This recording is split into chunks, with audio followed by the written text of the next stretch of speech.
Wasabi, go. Good job.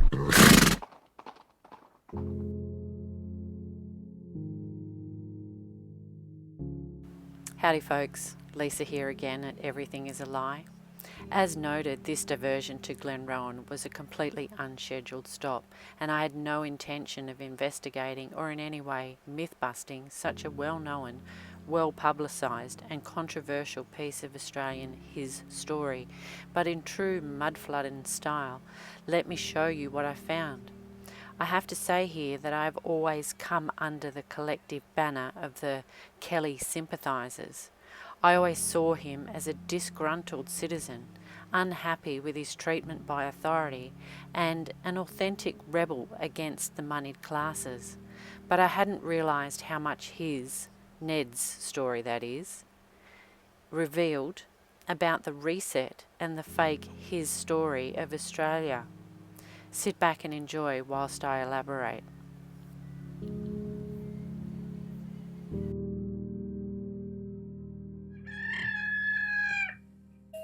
Wake up and listen.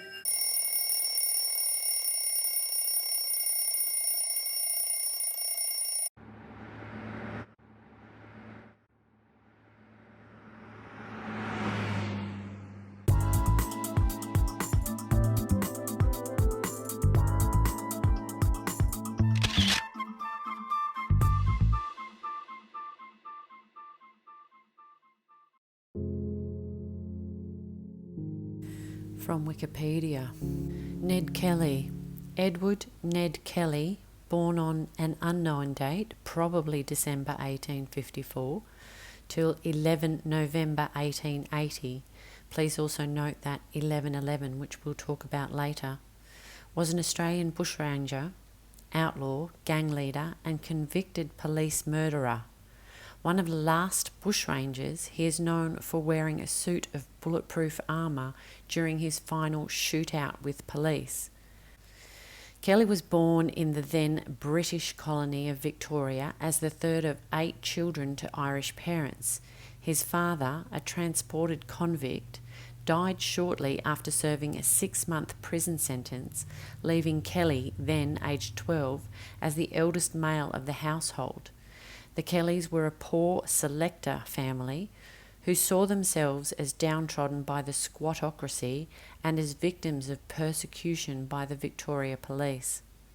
While a teenager, Kelly was arrested for associating with bushranger Harry Powell and served 2 prison terms for a variety of offences, the longest stretch being from 1871 to 1874 on a conviction of receiving a stolen horse. He later joined the Greta Mob, a group of bush larrikins known for stock theft.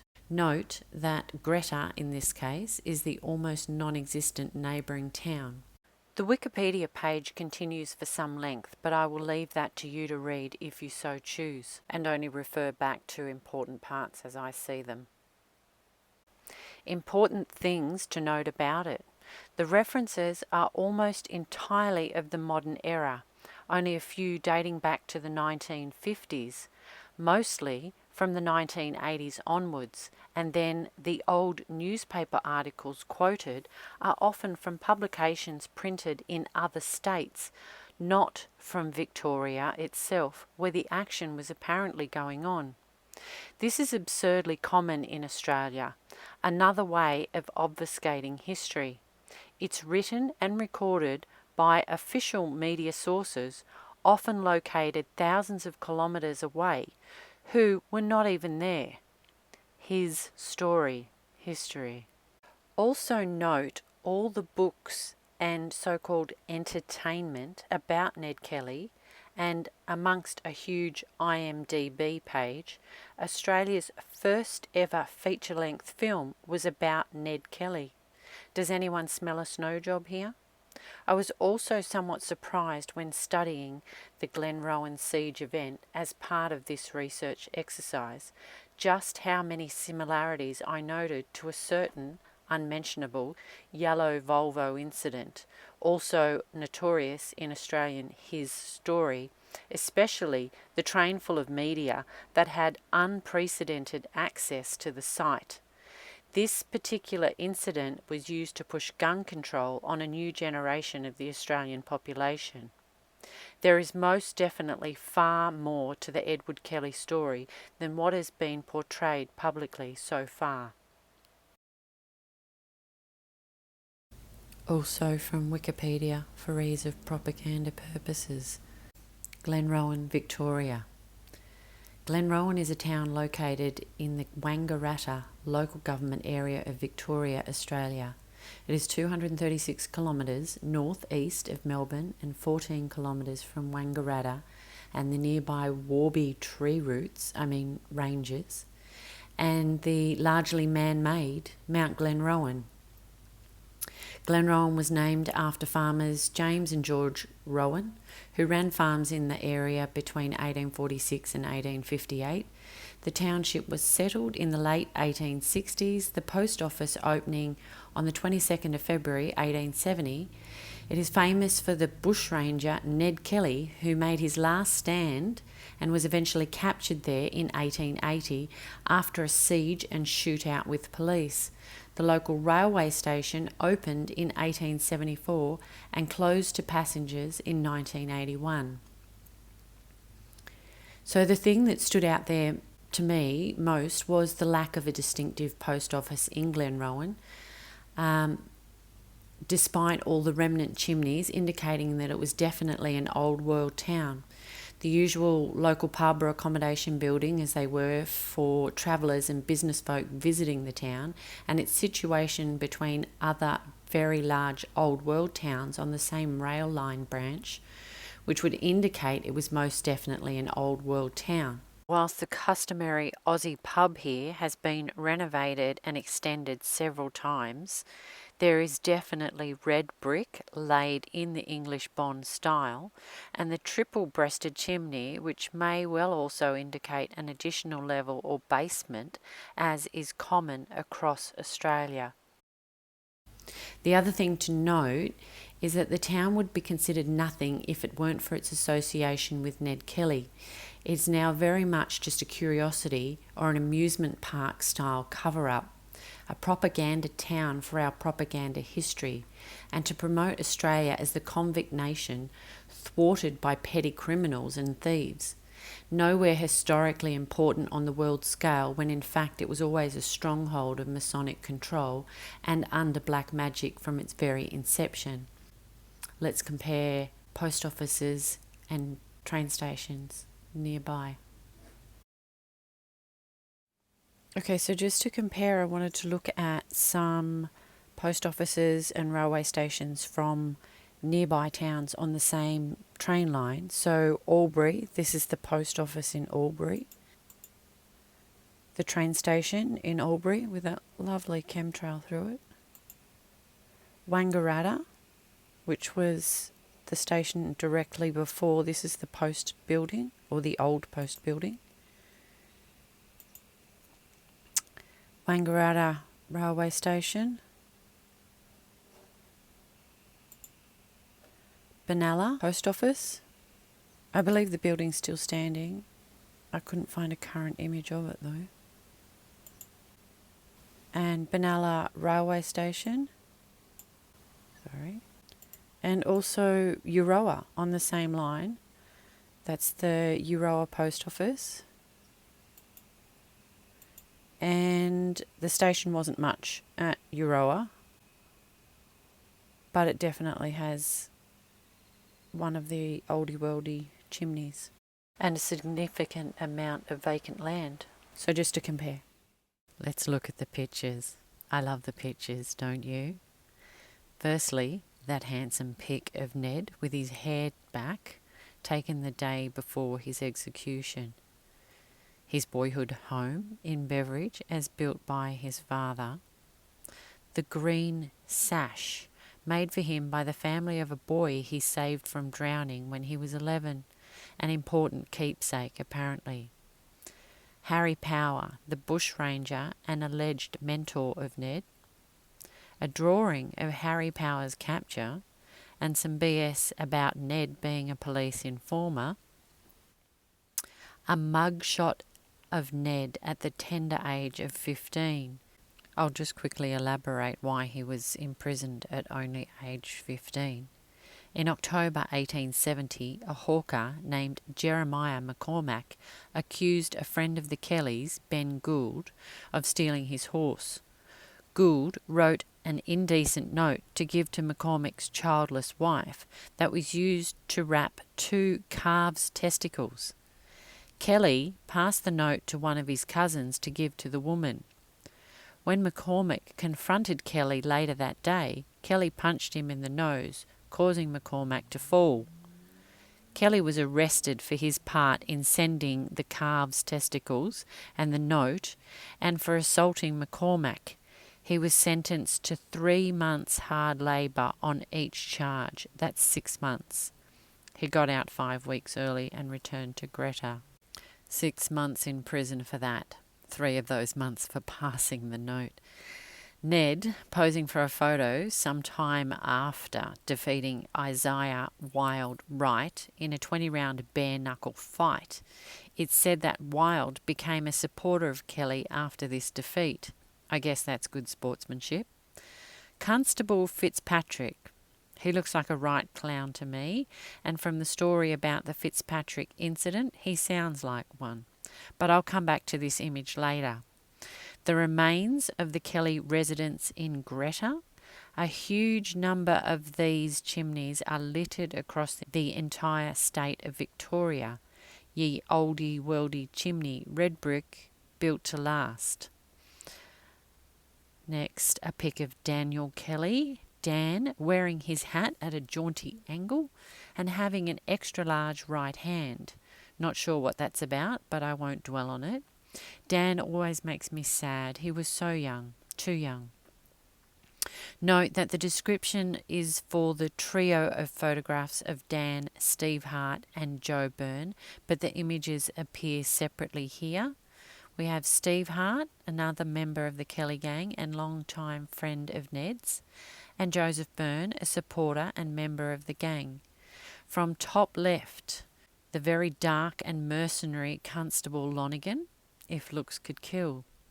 Sergeant Kennedy, Constable McIntyre, and Constable Scanlon.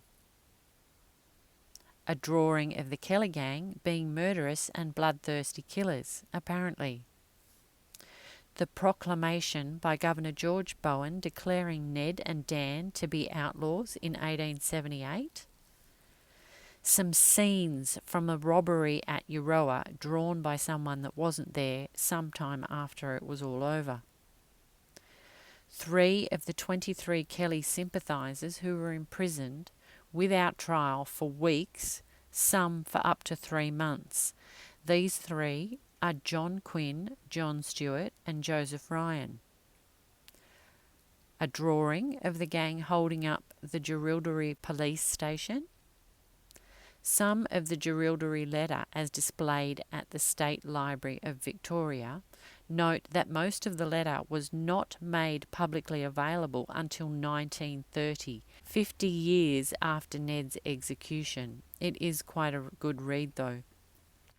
The £8,000 reward notice for capture of the Kelly gang.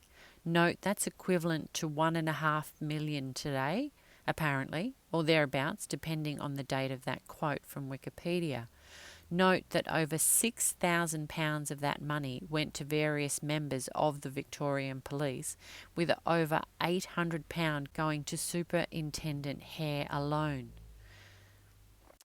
A drawing of a party of troopers looking to cash in on that reward. This was an interesting image. A native police unit sent from Queensland to Victoria in 1879 to help capture the gang, the Kelly gang. I just want to point out, I'm not going to go into all the details whether this is a photoshopped image or not. I think it's pretty obvious when you see what I've got to say next. The native police unit will talk about the Victoria Police. This is supposedly from the Queensland Police native unit. Note that these 3 gentlemen that appear in the back of the photo, let me just get that back again, the 3 in the back, are all the same person. Same moustache, same nose.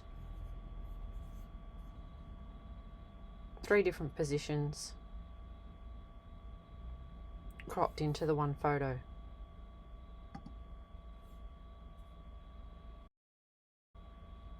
Moving on. Okay, next there is a portrait of Aaron Sherritt, the alleged double agent working with police and the Kelly gang, depicted here showing his larrikin heel and wearing his chin strap in the Greta mob style. I won't try and explain either. What I do want to do is to compare the image of Aaron to this image of Constable Fitzpatrick, and note that both seem to be taken or faked in the same portrait gallery, if they are actually photos of real people.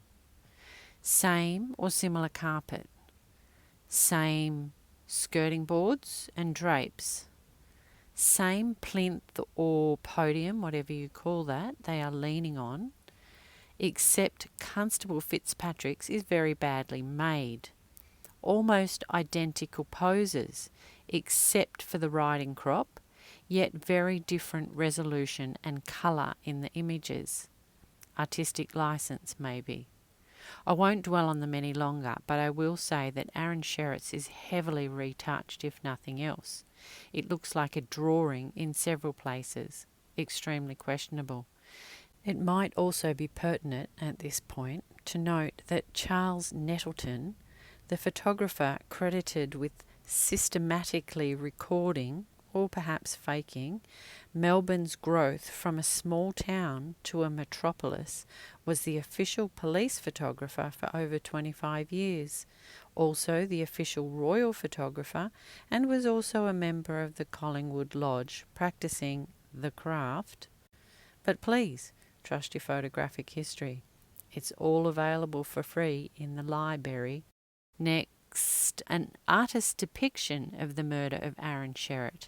Aaron was apparently murdered by Joe Byrne with a shotgun at close range, whilst 4 armed police hid in the bedroom of Sherritt's hut. In a siege that continued for 2 hours after he was already shot dead, which included a failed attempt at setting fire to the hut. So apparently they got there at 6:30 p.m, shot Aaron almost immediately, continued harassing the hut's occupants, that was 2 women and 4 police, for 2 hours from outside, were out of there on or by 9 p.m, with the mission to kill Sherritt long since accomplished, but the police stayed in hiding until the morning, just in case. Is it just that Wikipedia often reads like a 9-year-old school project, or are these really just idiotic tales told to create completely false impressions to the public? Another interesting point about the late Aaron Sherritt was that 3 years after his murder, at age around 25, his youngest brother was born and also named Aaron. Good on his mother, still going after 28 years. They don't breed them like that anymore, do they? Then next we have a drawing of Ned forcing some workmen to damage the train line. A sketch of the gang with some of the hostages at the Glenrowan siege having a fine time. A very detailed drawing of the Glenrowan siege by reporter Tom Carrington. I'll talk a bit more about this one later on. Another drawing of Ned, this time appearing as a strange apparition to bewildered policemen. Ned finally being captured by Sergeant Steele and a railway guard, although witnesses differ in their accounts. A rock commemorating the place of Ned's capture, supposedly, and the Glenrowan Inn after the fire. Let's take a closer look at this apparent photograph. Image from the State Library of Victoria, the ruins of the Jones Hotel after the fire, or the Glenrowan Inn. Note that the sign certainly didn't suffer any fire damage, nor did the fence. This is an interesting angle here, being that the chimney is sloped. The only other thing I have to refer to tell us if this is a correct image or not, which I don't think it is the sketch. So without pondering for hours, the sketch shows the chimney and weatherboard surrounding it. I don't know what this is, this very straight cut after a fire. And if this was the veranda, unless the whole veranda was incinerated, this would be the veranda and the veranda posts. The light position is also entirely wrong with the token top hat in the corner there. Let me just show you that. Now, obviously, this is a sketch under pressure, supposedly by a reporter, but there's a big difference here. There's also the Kelly gang firing from the shadows of the veranda, whilst the light seems to be coming from here but is over here. So it's a sketch. I won't say too much more about it, but this is supposedly a photo. And from our keepers of history, the State Library, what's going on here? Why is the sign not remotely even singed? The whole place burnt to the ground. Destruction of evidence? That's not uncommon in a false flag, is it? Continuing. Police and Aboriginal trackers posing in front of the Kelly tree. These gents must have been in the plainclothes division, or it's their day off. To be honest, these men could be anyone, and that could be any tree, anywhere for that matter. But you can trust the library. True. Next, a drawing of Ned in the dock in court, and an unnamed officer, number 210, with his chin strap keeping his moustache firmly in place. A drawing of Ned going to the gallows, only 25 years old, leaving behind a young widow that was never discussed in any public media. His armour, as displayed at the State Library, rifle and one boot. What's with the one shoe thing? That's another false flag call sign, only one shoe. Next, a drawing of the Royal Commission following Ned's execution, the typical scapegoating exercise to prove to the hapless muggles at home that the government really is trying to be good and is on your side. Let's talk about the Royal Commission for a moment. From Wikipedia, in March 1881, the Victorian government approved a royal commission into the conduct of the Victorian police during the Kelly outbreak.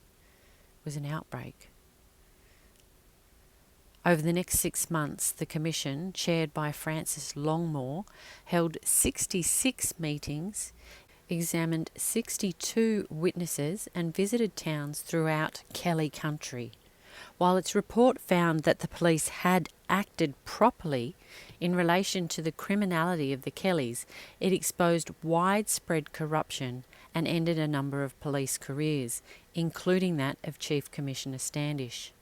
Numerous other officers, including senior staff, were reprimanded, demoted, or suspended. It concluded with a list of 36 recommendations for reform.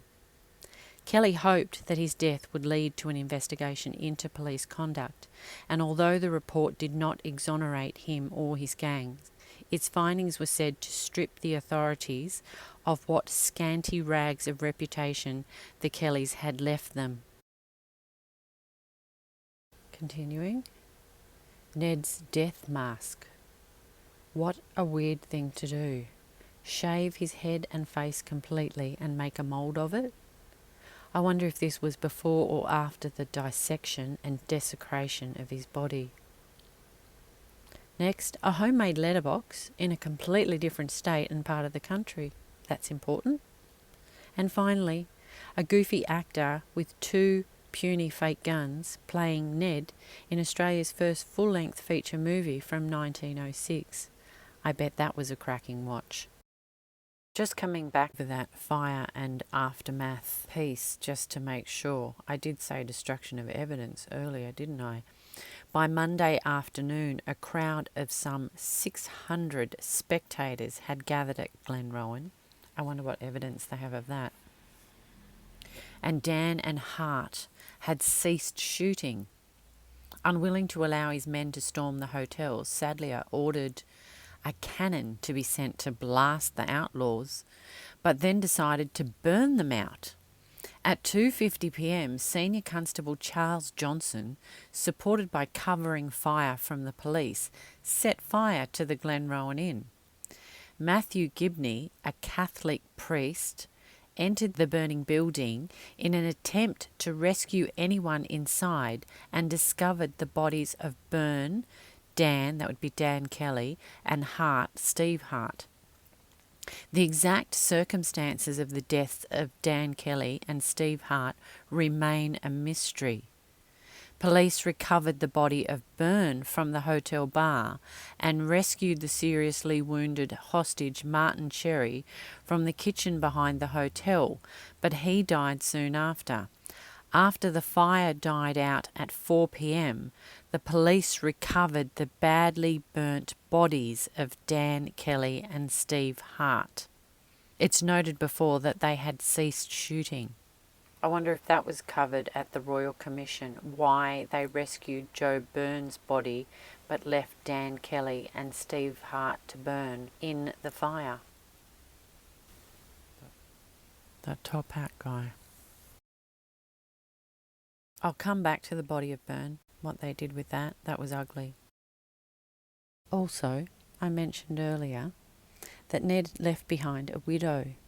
This is her, Esther, or Etty Hart, sister of Kelly Gang member Steve Hart. Apparently she was kept fairly well hidden and protected from any violence. She later went on to remarry and have a family and was the subject of a recent play about their relationship.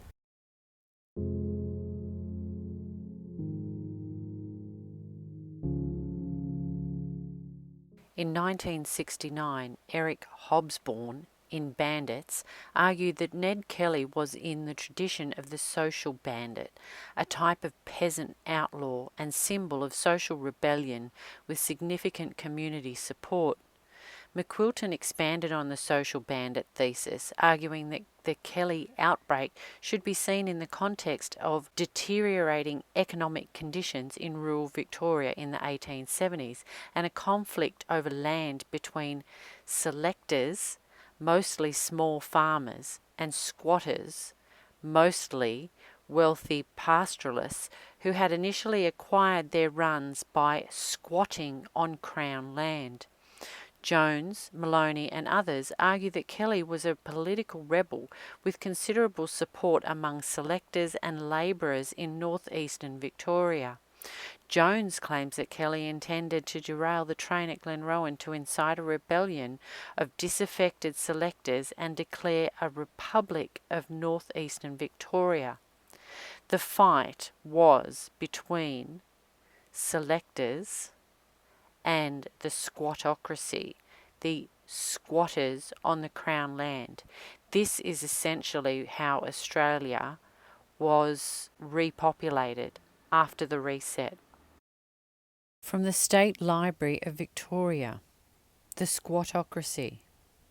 To the people of Great Britain, where every inch of land had been owned and traded for centuries, it must have seemed incredible that settlers in the new colonies of Australia could simply trek into the bush, mark out a large parcel of land and claim ownership without reference to anyone else. Many did exactly this in the Port Phillip district after John Batman and John Pascoe Faulkner led the way in 1835. The British government, which claimed all land in Australia, stepped in and tried several different ways to regulate the system of private land ownership. Eventually, these landowners, who farmed livestock instead of crops, became known as squatters.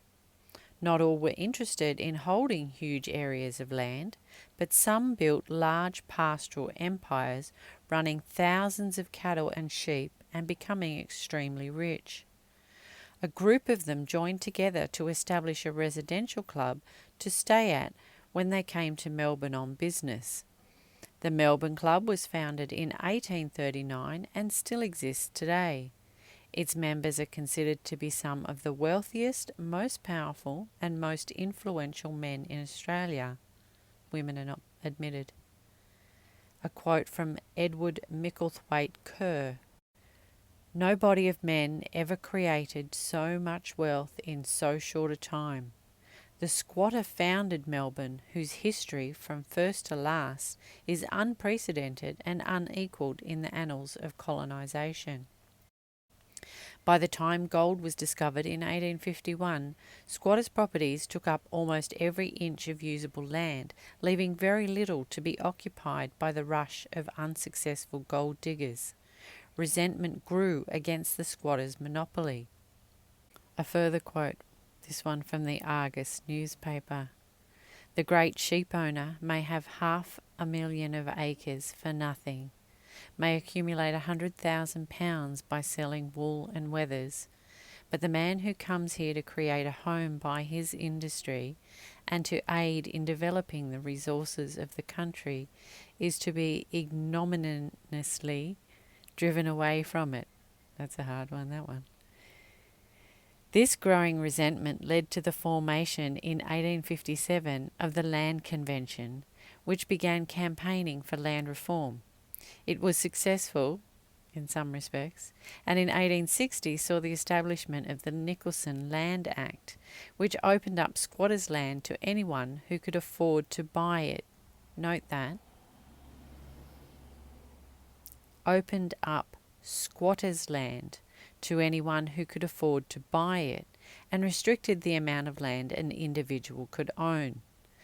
Unfortunately, the act wasn't very effective. With the help of dummy bidders, squatters could still purchase whatever land they required. They also used their knowledge of the land to buy up the best locations, leaving only infertile ground for farming. However, despite their dubious methods of ensuring their own success, squatters had an enormous impact on Victoria's early economic expansion and development. Allow me to expound further on the squattocracy. So basically, the years prior to 1860, if we can even trust the government and their alleged legislation, the squatters controlled all of the land under the terra nullius law. In international legal terms, terra nullius means land not belonging to anyone or nobody's land. Help yourself. Let's have a look at a few of the buildings on this nobody's land while I talk. Note, I've given you the build dates according to our history. The squattocracy, as they became known, were free settlers, men of significant means and education, who voluntarily immigrated from England, Scotland and Ireland, and belonged to clubs and lodges. His story tells us that a government proclamation in June 1851 separated the area of Port Phillip into a separate colony and named it Victoria. But this practice was happening in the entirety of Eastern Australia and as far west as South Australia. West Australia is not mentioned here, nor is the Northern Territory, which remains a territory, not a state. Regardless, all the borders, which are just imaginary lines anyway, have been shifted over time.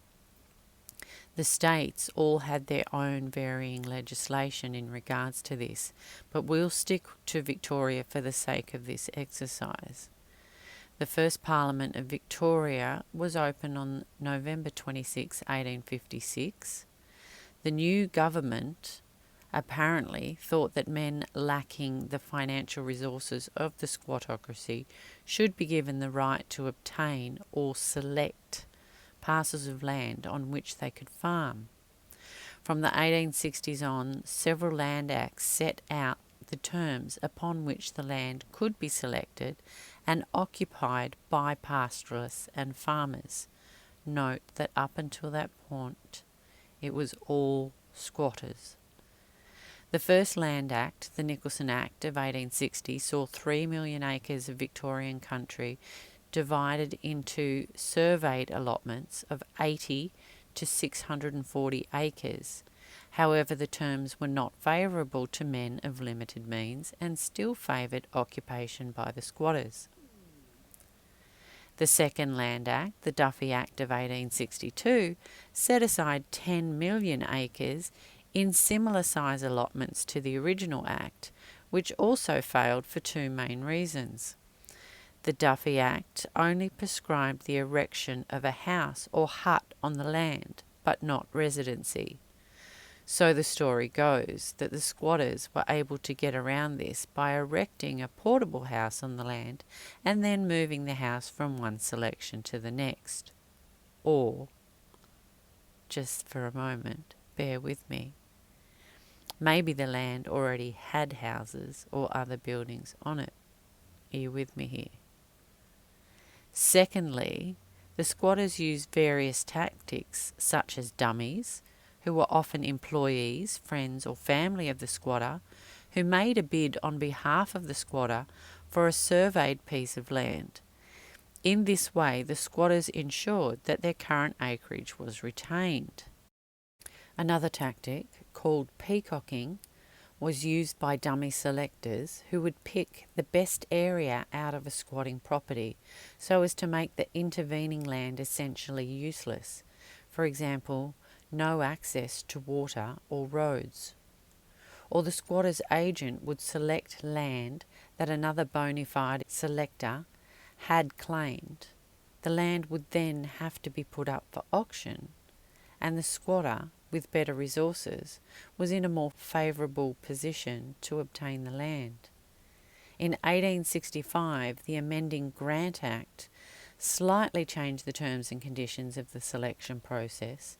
However, in 1869, the second Grant Act effectively opened up the whole colony of Victoria for selection, including a large portion of unsurveyed land. This is an all too familiar story, isn't it? More and more legislation and grubberment rhetoric, but the same problem persists, or things even get worse. Continuing, the 1869 Act imposed strict conditions in an attempt to ensure that only bona fide selectors obtained the land. Applicants, after selecting not more than 320 acres, were required to appear before a local land board for assessment.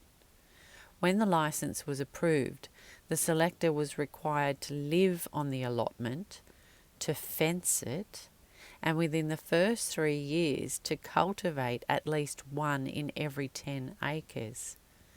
Stringent conditions were applied, and annual rental was 2 shillings per acre, which after 3 years entitled the selector to be issued with a lease, and at the end of a 10-year period, or on full payment of £1 per acre, he would be issued with a title for the land.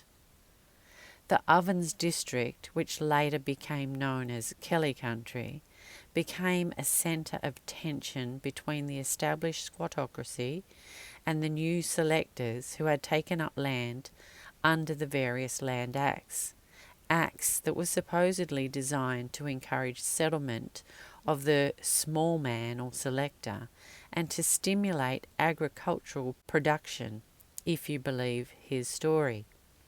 The initial effect was that the squattocracy still retained almost 90% of the land, and the system remained open to manipulation. Selected land was forfeited when the Land Act was breached, and many were forced to seek employment elsewhere to supplement their incomes and meet their obligations. Many selectors had little farming experience, and faced with poor land adverse weather, disease and pests found it difficult to survive.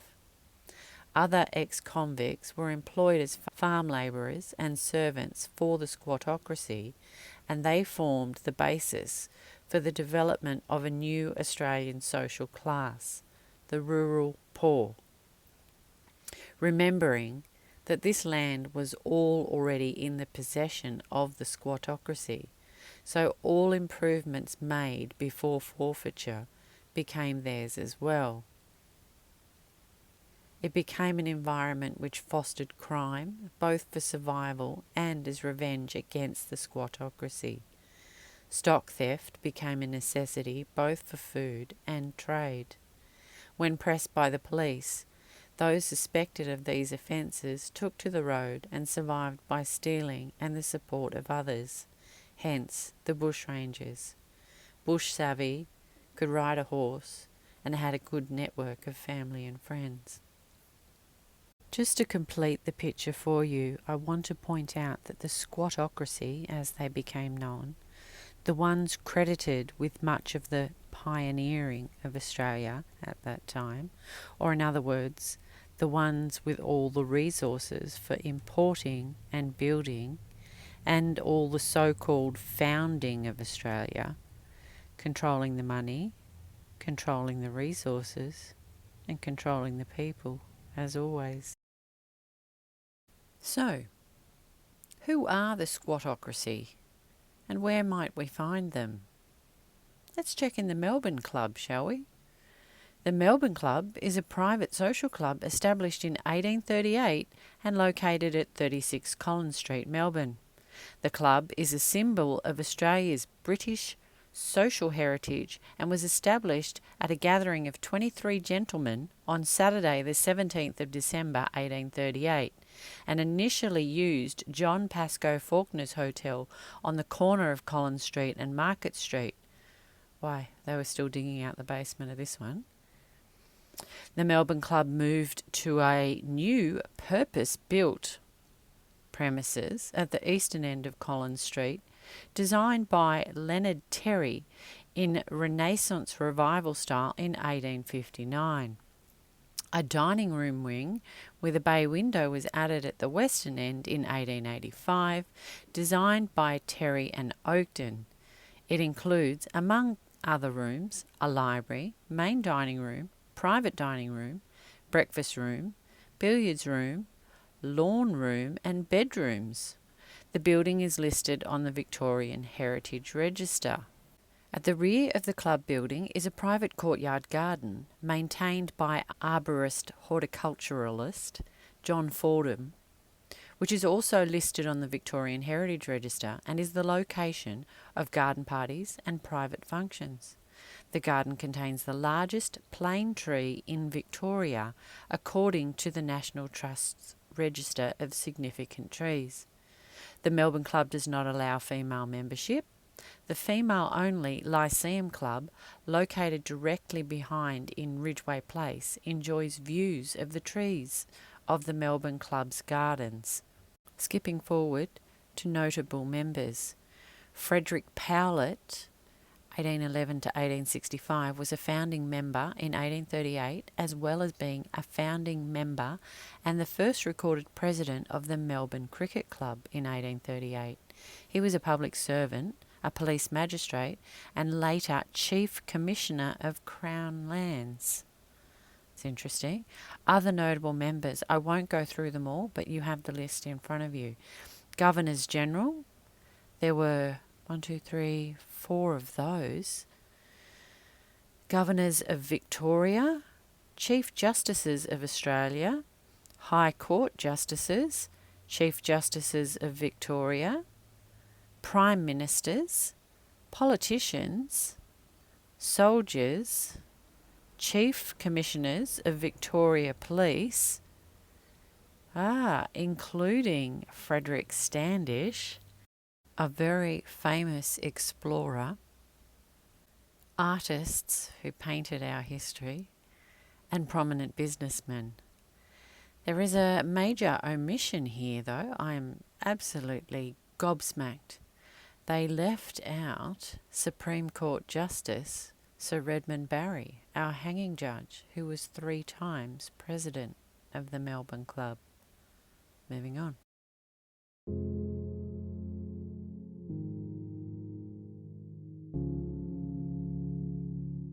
We don't have a faker tech today, but we do have another Supreme Court Justice. Let's do a quick rundown of his full rap sheet, shall we? I've got both the Wikipedia page here and the Australian Dictionary of Biography page as well. There are some discrepancies, ironically, with his arrival in Australia, which should be clearly documented by shipping records, or maybe not. The Australian Dictionary of Biography page paints him to be a near legend. The Wikipedia page does much the same. Neither betray his true loyalties, though. Either way, I'll try and amalgamate both the pages for you. From Wikipedia, Sir Redmond Barry, Knights Commander and Queen's Counsel, 1813 to 1880, colonial judge in Victoria of Anglo-Irish origins, inaugural Chancellor of the University of Melbourne for 27 years, arguably best known for having sentenced Ned Kelly to death. He's pictured here wearing his mortarboard hat. Ironically, he was born near Kilworth in Ireland, son of a Major General, and educated at military school in Kent. Unable to obtain a military commission, despite trying for 10 years to get one, he began his own education, or in other words, he read a lot. In 1832, he entered Trinity College in Dublin and obtained a Bachelor of Arts and was called to the bar in 1838. After his father's death, he sailed for Sydney, New South Wales in 1837, apparently, but was also still in Dublin in 1838. Work that out. After 2 years in Sydney, whilst he was simultaneously in Dublin still, he was also accepted to the New South Wales bar, but moved to Melbourne, Victoria. The 2 pages differ dramatically here. Australian Dictionary of Biography page has him arriving in Sydney in 1839 after spending a large part of the voyage confined to his cabin by the captain for an unconcealed love affair with a married woman, and that's why he couldn't get a job in Sydney and moved to Melbourne, where he became a living saint. Continuing, he liked to do pro bono work for Aboriginals. The 2 mentioned here were hanged regardless. From the Australian Dictionary of Biography, in the early years of Melbourne, Barry became unofficial standing counsel for the Aboriginals. He laboured as hard and as earnestly upon their cases, often capital matters, as he did upon his other briefs, though he rarely, if ever, received a fee for such services. His interest in the Aboriginals was general and lasted all his life. Though he accomplished for them little of practical value, his open-minded and unprejudiced approach was in advance of that of many, even of the most liberal of his contemporaries. It goes on to say that all this was on top of having to retain and develop a private practice. Continuing. After some years, he became Commissioner of the Court of Requests and then went on to become the first Solicitor General in Victoria, with a seat in both the Legislative and Executive Councils. And in 1852, he became a Supreme Court Judge, then Chief Justice and Administrator of the Government. But the latter 2 were only acting positions, never permanent. Barry was noted for his service to the community and convinced the state government to spend money on public works, especially education. Let me switch to the Australian Dictionary of Biography page for this paragraph.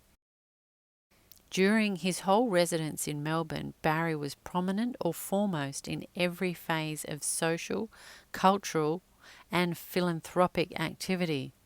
To list all the causes or organisations whose interests he promoted would be almost impossible, As examples, he was founder of the Melbourne Mechanics Institute, now the Athenaeum, a prominent member of the separation movement, thrice president of the Melbourne Club, active in the Melbourne Hospital, the Philharmonic Society, the Philosophical Institute, and the Royal Society of Victoria, even the Polo Club. He also held a commission in the Victorian Volunteers, the local militia.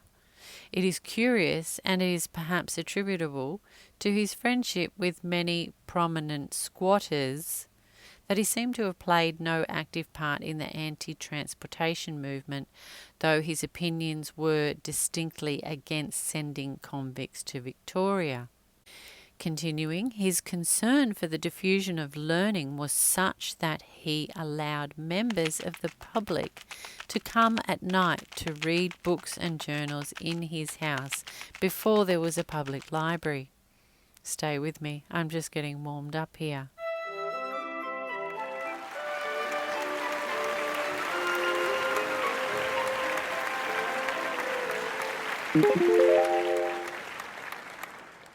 His benevolence was liberal, though discreetly bestowed.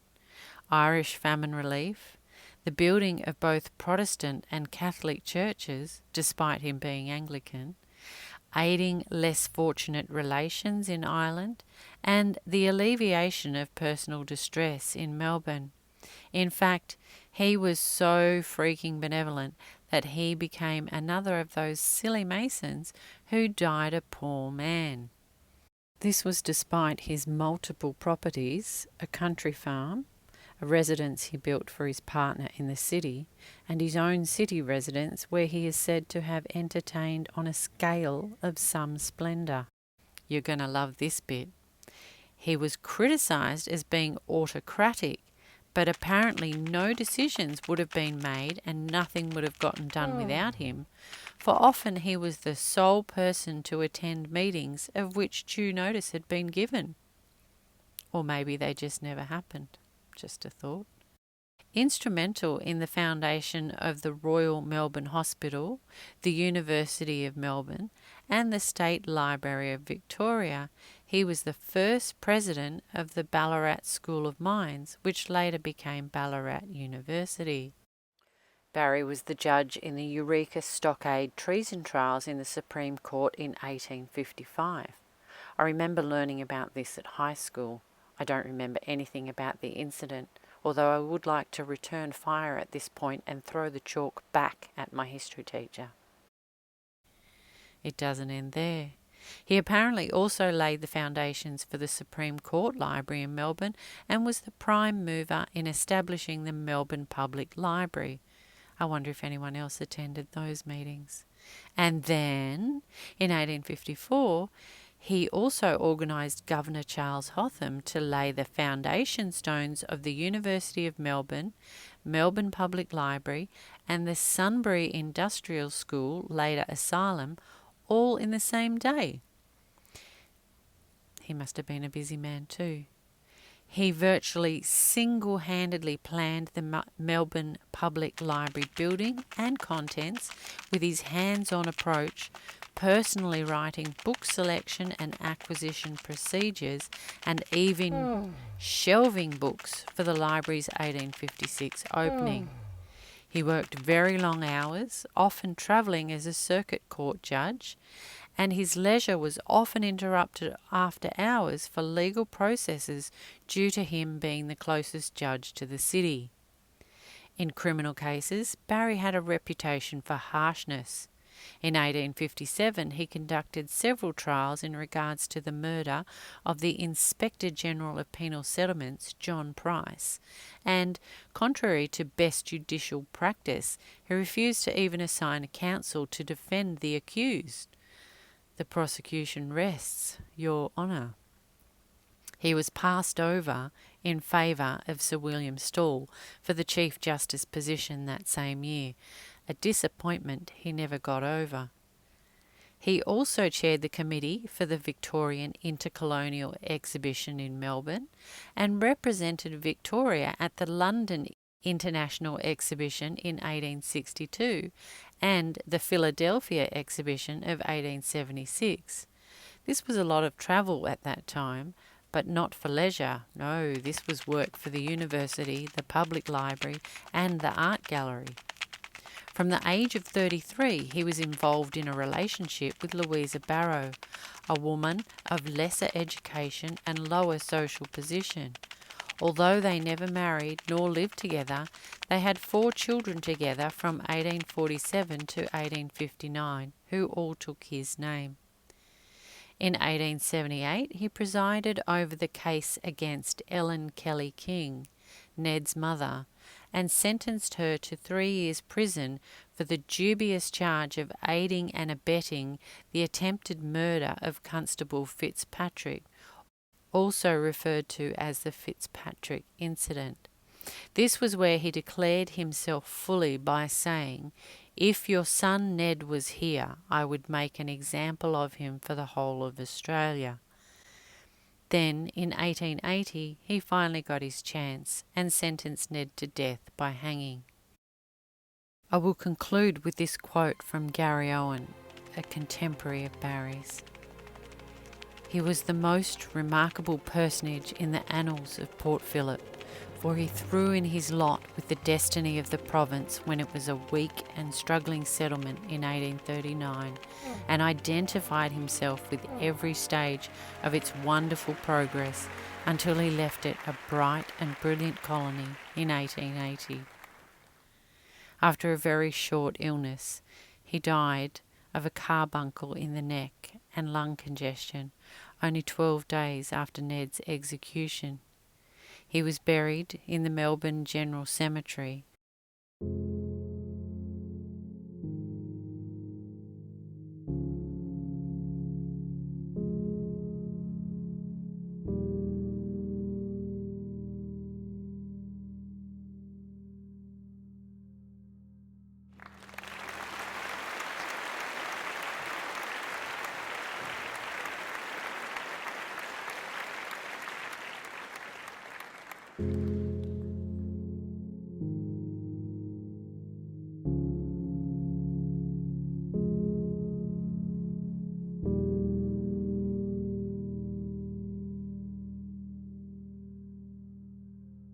The media.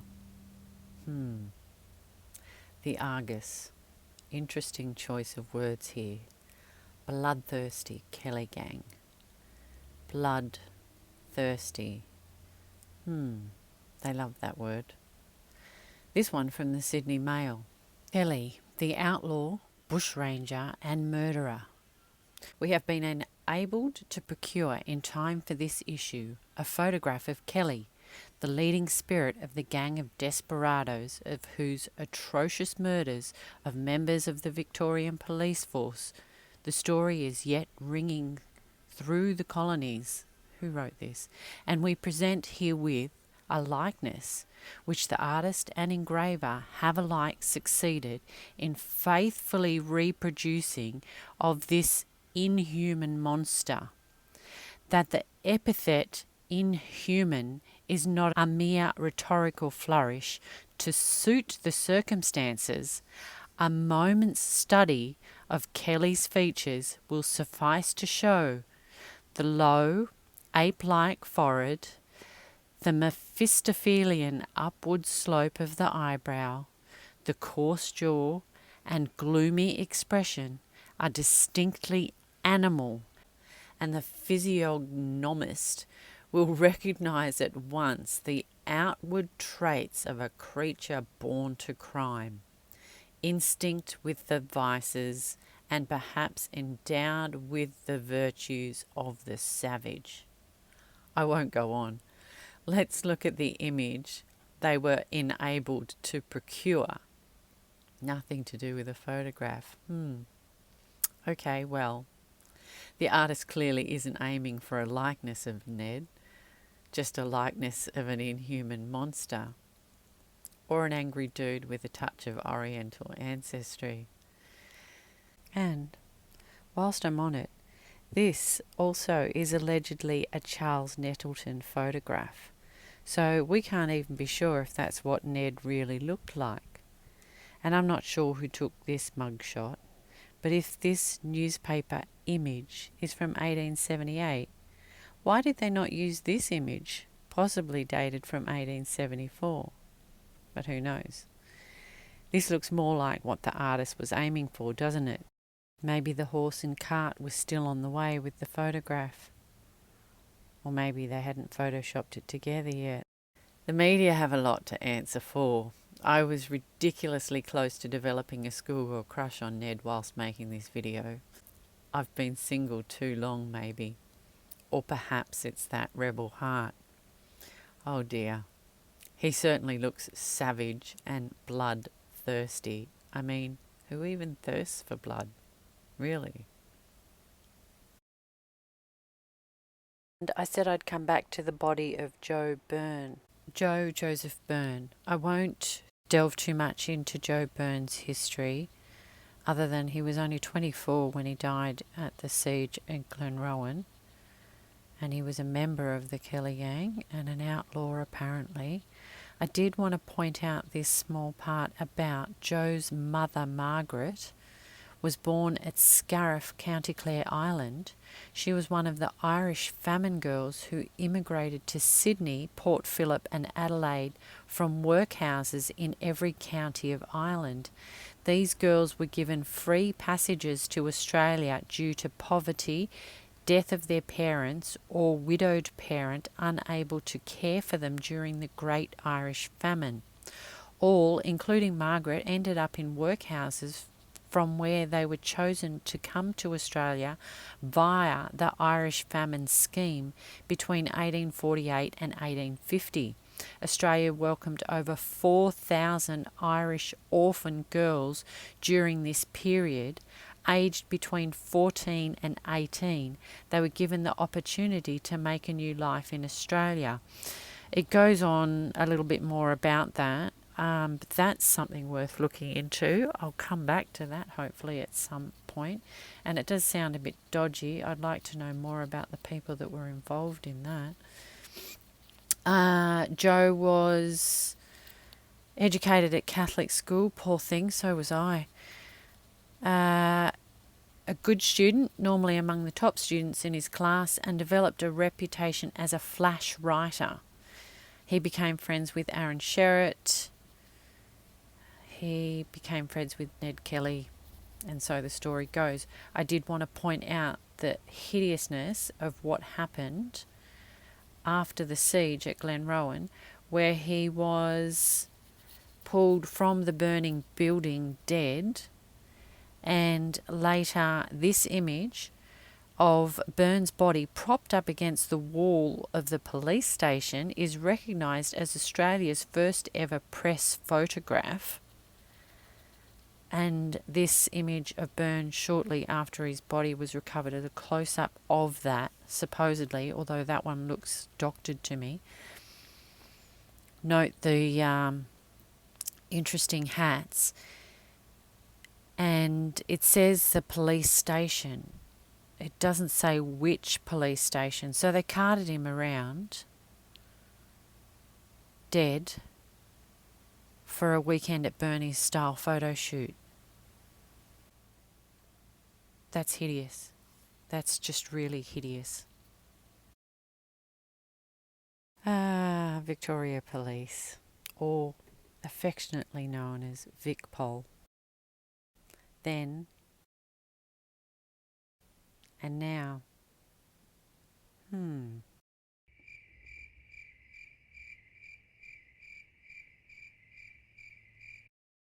And in case you've been living under a rock for 200 years, or perhaps from overseas, and you don't know who Ned Kelly is, the first ever Australian feature-length film was made about Ned.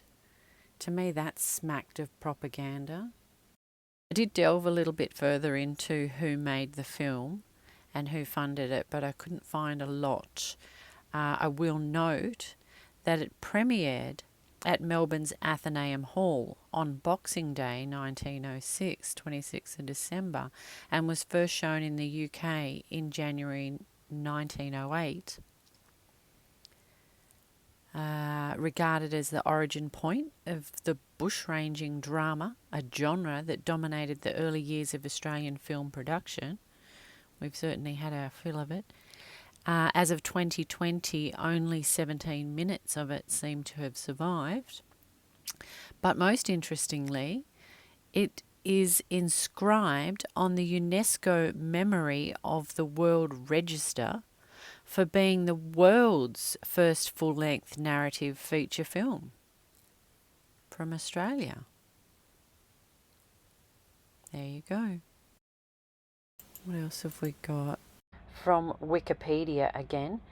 Thanks to the Telegraph, the siege at Glenrowan became a national and international media event.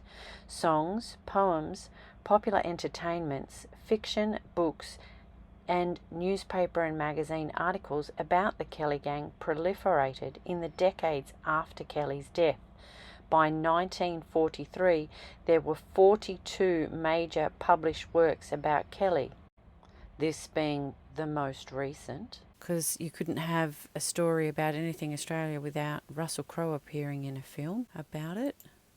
An earlier version, Mick Jagger's even played Ned Kelly. Don't know what that's about. Looks like utter garbage. TV miniseries in Australia. And multiple, that's just a few of them, books published about Ned. Some of the local propaganda on the signs for the walk around for Glenrowan. This one was located by the replica train station. Extra, extra, Kelly Gang destroyed. We were now about to enter Kelly country and caution was necessary. From the local newspaper, what was that? The Argus. Below, Ned Kelly planned to derail a special police train about a kilometre east of the Glenrowan railway station. The train was speeding to the scene of a murder near Beechworth. On board was a team of reporters. When the train made an unscheduled stop at Glenrowan, they got the scoop of a lifetime. Reminds me of another famous propaganda exercise. I'll just take a quick look at this picture for you. This bird's eye view of railway station and Glenrowan Inn by Thomas Carrington, 17 July 1880, illustrated Australian News, La Trobe Picture Collection, State Library of Victoria. Now, after having spoken to a sole remnant from the station, I know that that was nothing like the setup of the town. The station was much larger. The signs are still there. You might be wondering how that happens. In this instance, I was sitting in the doorway of the bus having a cup of coffee and looking at the large depression around the station, much lower ground.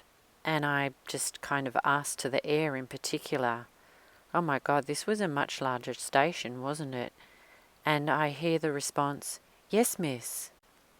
Conversation commences. But it would be silly to just go on the advice of a random voice from the ethers. So what evidence do I have? I will show you coming up.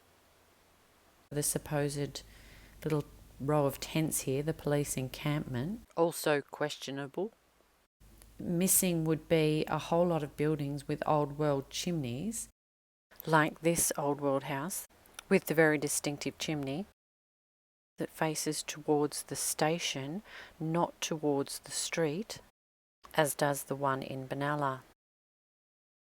Located here, beside the large ditch, which now is the station and station car park, which would be a good metre below road level, and also puts the now replica station at way too low a level to have an actual platform.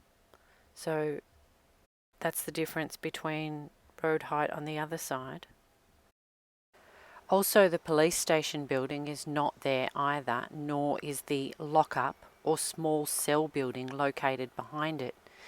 This original Greta police lockup was apparently relocated to Glenrowan in 1880, but the adjoining very much old world brick police station and residence was not erected until around 1885, so they say, long after Ned's death. Note that that isn't in the drawing anywhere either, although I feel it should be, especially with those chimneys. Also note that in the propaganda sign out the front, they managed to squeeze in a 33 in there, just to remind you that it's all bull dust. Also missing from the drawing might be this church. Two very distinct styles of construction there, though. There is the smooth face stone part, and then there's a rough face or corbelled version. Is that the original church? I'm told not.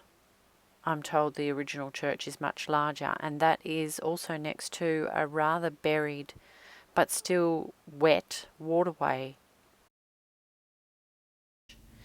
and looking very much like almost nothing, with the only real visible building in the bottom here looking to be possibly the pub building.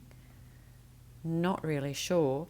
Interesting to note though, down the bottom here where it's numbered what everything is, number 13, Carrington believed the rails were torn up less than 1 kilometre from this point. So he believed. Maybe that's because everything was measured in miles and he'd never heard of a kilometre. Apologies about the image and the shadowing, the best I could do at that time of day. From the other side of that sign, scribbling, sketching and dodging bullets. The station became a refuge for the press, being somewhat safer than out in the open, and then it contradicts itself. Some reporters ventured close to the action, into ditches and behind trees. They scribbled, made sketches and shouted out warnings. From their safe spots, the press and spectators witnessed the siege and Ned's last moments of freedom. Note this picture of the Glenrowan Inn. That would be at the back left. And the train station, which would be the not replica train station, the actual supposed original train station. This alleged photo would also be in stark opposition to this drawing, where the Glenrowan Inn is pictured much further back from the station. From July 1880, also from the Latrobe picture collection, the oldie Ladaline, now synonymous with our fake building history. That's all I'm going to say about that image. Continuing down the propaganda, wild beast brought to bay. Telegraph keys tapped out the news of Ned's capture. Badly wounded, stripped of armour and guns, Ned was carried to the station for treatment and the last rites. In Melbourne and Sydney, crowds stood outside newspaper offices and brought businesses and traffic to a standstill. Within hours, news of Ned's capture reached London. By noon, more reporters and spectators arrived at Glenrowan. Photographers set up their bulky wet plate cameras and developed images in a tent. Yep, sure.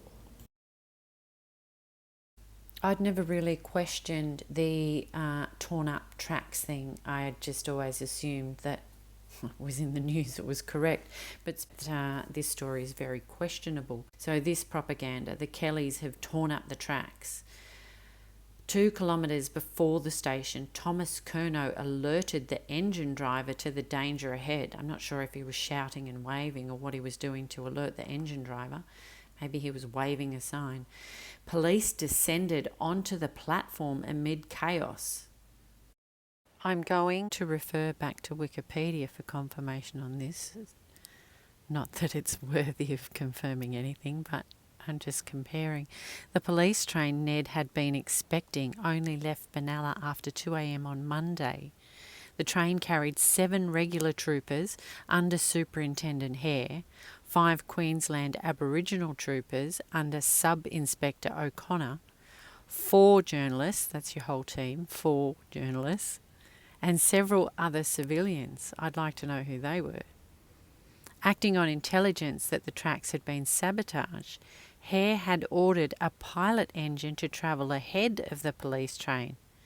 At 2:30 a.m, the pilot train was approaching Glenrowan when Curnow went to the tracks, signalled it to stop and alerted the driver of the danger. Yet the train still reached Glenrowan because the track was torn up east of Glenrowan, which is further on, and Ned was waiting for them at Glenrowan. Somebody make it make sense, please, in the comments if you will. Anyway, as the police charged the Glenrowan Inn, where the Kelly gang and their hostages were bailed up, a volley from the veranda greeted them. Flashes of gunfire revealed the unearthly foursome in their armour. The first brush was exceedingly hot. The police and gang blazed away at each other in the darkness.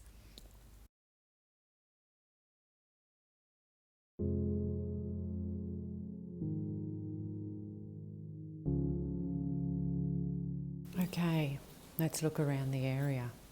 I'll try to keep this brief, but I couldn't go all the way through Ned's story and some of the myriad of holes in it without looking at the landscape around Glenrowan. I mean, I'm not out here on the road for naught, am I?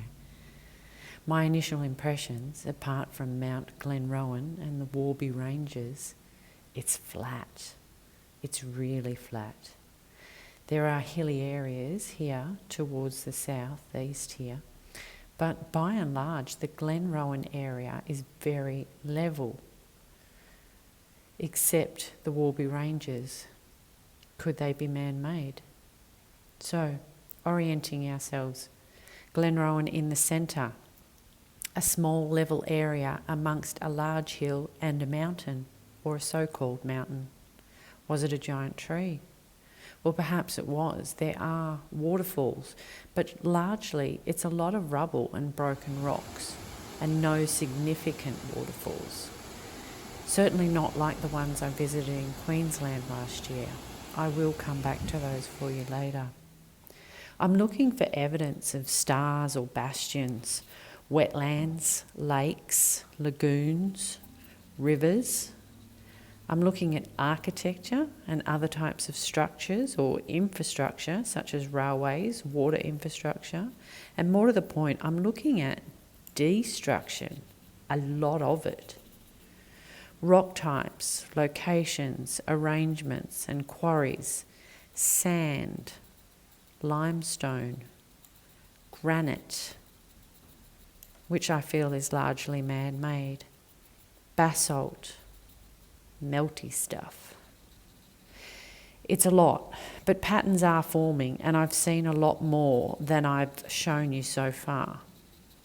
Mining history is all pervasive, so is quarrying. What's never discussed is the deliberate destruction of the landscape, yet we all know it's happening. They've been hiding old world buildings. What else are they hiding? Apart from the mud flood or deluge, or what are we calling it now? The Great Flood without Noah? So let's start with Albury Wodonga. I can never say that right. Albury Wodonga, which should be, to me, should be one city. But they put the New South Wales-Victoria border through the middle along the main waterway. And to me it looks like they've blasted holes in that area. Tell me if you see anything I'm missing here. I am just skimming over things here, or we'd need another hour. No giant stone cathedral here. That's an obvious missing. Back south a bit, Beechworth, another quite large town. Apart from a massive asylum, it also has a big blast hole in the middle of it too. Some might call it a lake. I saw the same thing in Ararat when I was there. This one is located close to the main watercourse through town, which is only a creek now. Nearby is a fairly decent waterfall, mostly granite too by the look of it, and a lot of reserves and state forests. Following the train line back from Albury Wodonga, we head to Chiltern, another very mud floody town. Everything is pretty much single story in Chiltern, but it does have state forests or bushland and hills all around it, and a great big pothole right in the centre where you might find a cathedral. Notice the big oval next to it too. Central ovals come up a lot. There's just a oval in the middle of town. Oh, and some islands. Islands in a kind of square lake next to Wangaratta along the train line. I spent a few days in Wangaratta. I had a bit of a chat to the trees and the ethers, and what I was seeing on the ground seems fairly evident now I'm looking at it from Google. Half of the town is missing. It's just a mess of strange waterways and curly bits of land. It does have a cathedral. It also has a whole lot of random waterways and flooded areas. Islands, for goodness sake. Islands. Inland. And then, purely by accident, something I'd completely missed while I was there that came up whilst making this video. Bontharambo. What the AF, my friends. Look at this place. I mean, it's just a random homestead for a member of the Squattocracy. But look at the water and shapes around it. They're a mess, but it's certainly not just a cattle run with a homestead. These aren't regular dug dams. I mean, this place could be a large post office or town hall, but it's just a homestead, right? It's crazy. Okay, back on the train line, or one of them. That's another thing I've been trying to look at, train lines. And there are a lot of rail trails through Victoria and in New South Wales that I've spotted. These are often smaller than the standard train lines, windier, and most often elevated. Many now defunct or removed completely. They all have varying tales about them, but as we see in many of the old quarry images, they used trains for shifting large amounts of stone and soil, and they used them for mining. Just keep that to the side for now. This one in Wangaratta is just a walking path now. Following the line back to Glenrowan, well, there's not a great deal to see, and I've shown you the highlights already. Mount Glenrowan, or Mount Rubble, the quarry, I really couldn't see a lot of that. The drone footage wasn't a lot of help either, but it's apparently granite too. I did find this image online, but not a lot of help. Tell me if you see anything. Moving on, here is Winton Wetlands. That was my next stop from Glenrowan, a collection of giant potholes the size of a large town. Let's go for a drive.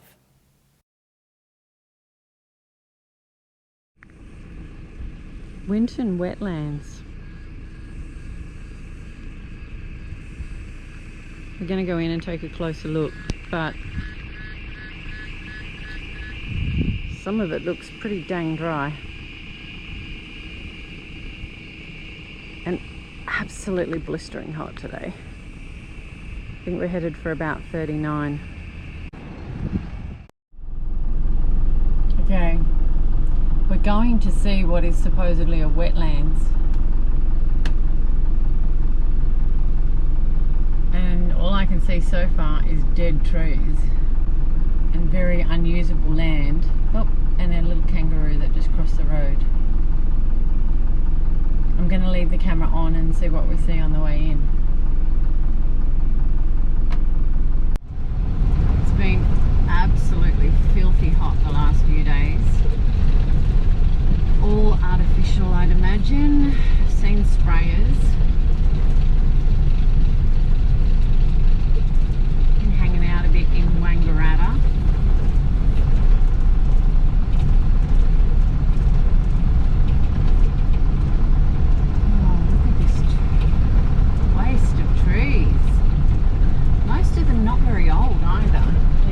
so very big before they died.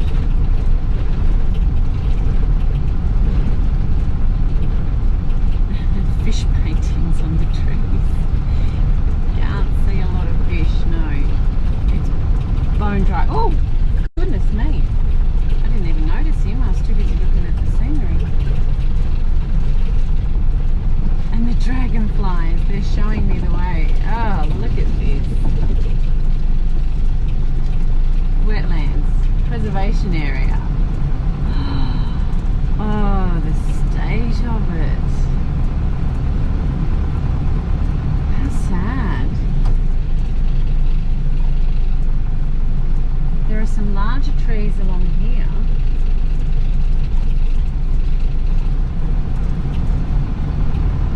Reeds. They're always a good indicator of something that's gone on. Out of the way, dragonflies. The windscreen's dirty enough as it is, and I don't like it.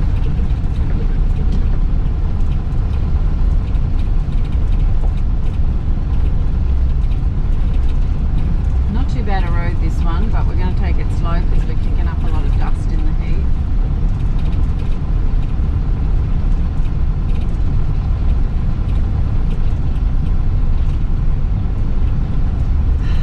Flat.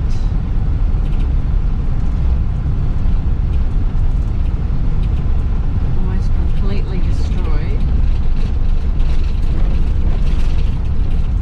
Some more young trees are going to have a go at it. I wonder if they'll survive. Have we sufficiently flooded the land enough to wash away what they've done to it?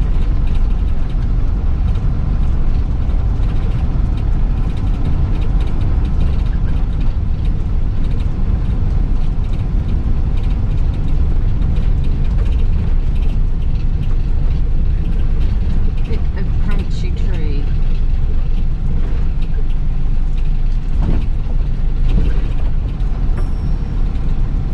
Oof.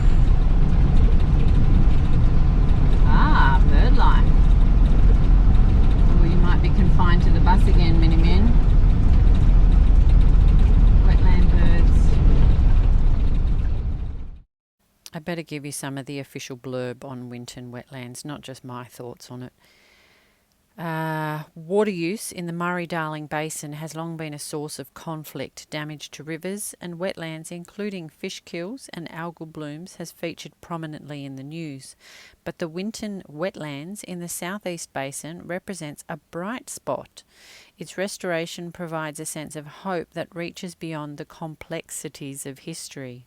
I don't think so. That's very ironic though, isn't it? The wetland site is about 2.5 hours drive northeast of Melbourne. It is now a thriving place for plants and wildlife that attracts plenty of visitors, but it wasn't always like this. So the Yorta people were there. The farmers and wetlands were displaced in 1970 when a 7.5 kilometre rock wall was built to form Lake Macoan. The dam project allowed for local irrigation and created a drought reserve for the Murray River. This was broadly welcomed for the economic and recreational values it promised.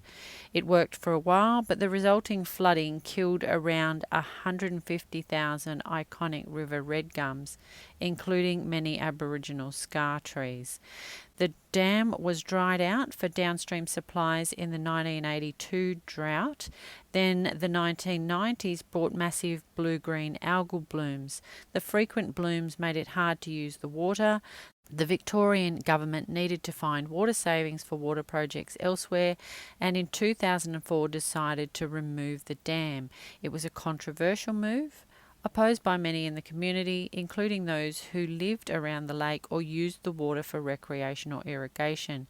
But in 2009, a gap was cut through the wall and the water drained. So I'll leave it there. The wetlands is being restored as a wetland, and I'm sure it's absolutely wonderful if you've never been to a star fort. Okay, Green Hill track. Green Hill.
wetland, there might be some shade, but this is Australia.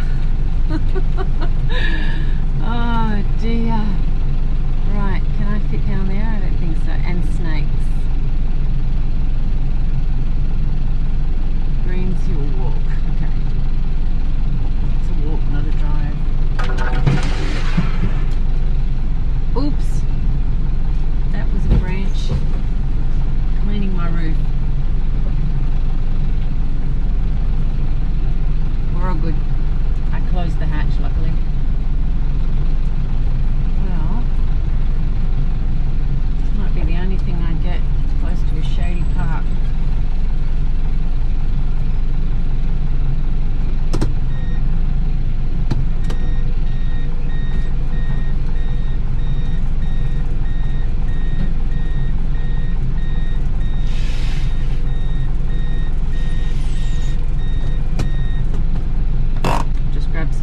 Some pigs. And that was it. I got the hell out of there.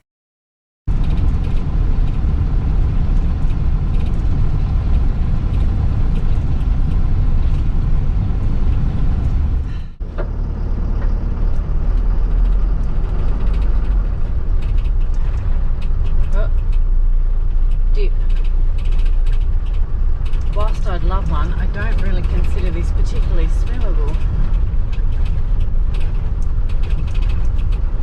Dang, it's hot though. Oh.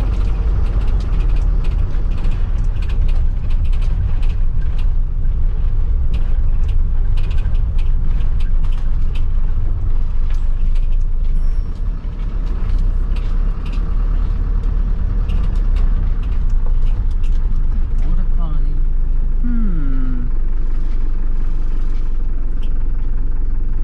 What's that saying? Oh, look at the dragonflies. There's so many of them. Icky.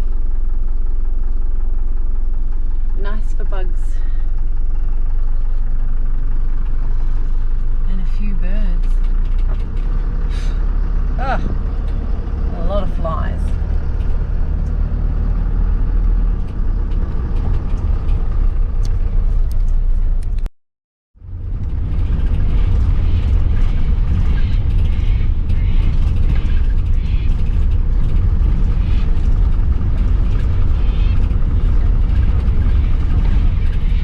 Lots of bird life. This is the greenest part of it. This is not the wetland.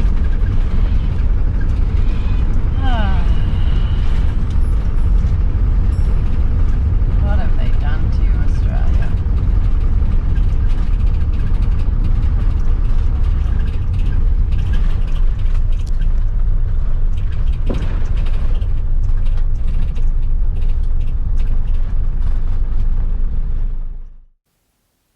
What is it, folks? What did I stumble upon here? I'd love to hear your thoughts. Finally, before I let you go, back further down the train line towards Melbourne, Benalla. Benalla was a bit of a surprise to me. I wasn't expecting such a big town, nor some of the architecture there. It doesn't have a cathedral either. Just a big waterhole in the middle of the river with islands, more islands. But it does have one of these pump station affairs nearby. This is a beautiful one, isn't it? I have to be honest here and say, I really think that most of these towns, especially through Victoria, are former stars, star forts, bastions, what do we call those these days? And I'm quite blown away by this. So are the cathedrals in many instances. They seem to be blown away too. But a lot of them have the 5 ways roads or some version of that's been edited or changed over time. They have the railways and the oldie-worldy stations, the oldie-worldy post offices, town halls, all the like, and many repurposed buildings the same as these were. All surrounded by random golf courses, cemeteries, quarries, airports or airstrips, messy, confused waterways, and state forests, for goodness sake. state forests everywhere, littered across the landscape. Buried stuff? I reckon there must be. I've said it before. Cordon off Australia. I want it investigated. Enough of that for today. I just wanted to give you all a bit of a bigger picture view while I was on here.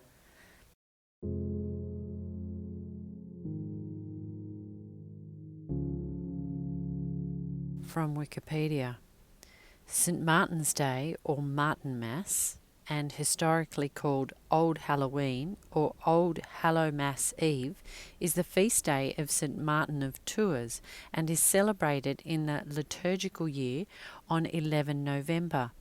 In the Middle Ages and early modern period, it was an important festival in many parts of Europe, particularly Germanic-speaking regions.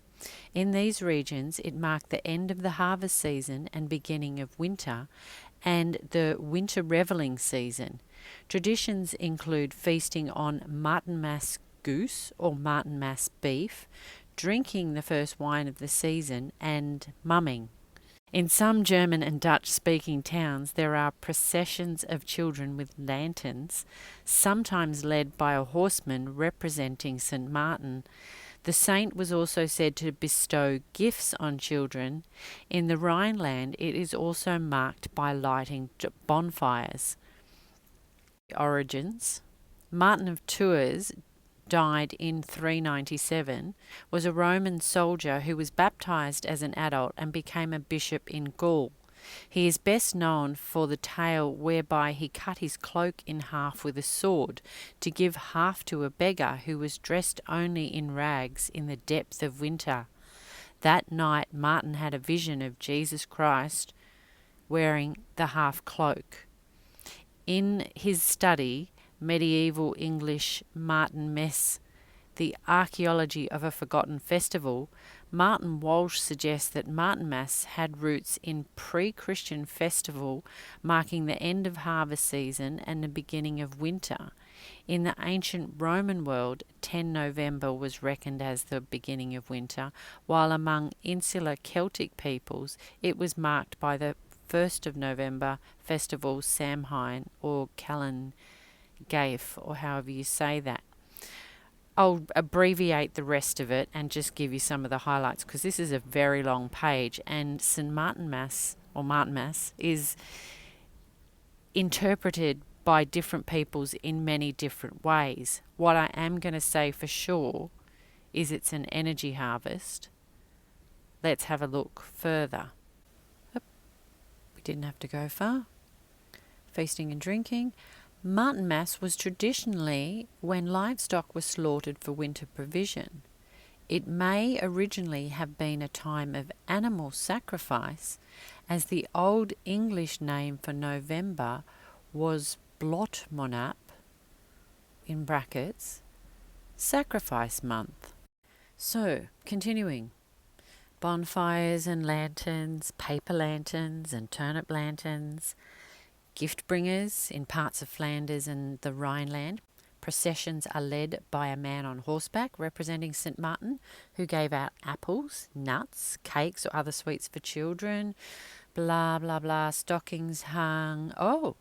In Swabia and Ansbach regions of Germany, a character called Pelzmartin appeared at Martinmas until the 19th century with a black face and wearing a cowbell. He ran about frightening children, and he dealt out blows as well as nuts and apples. Ish.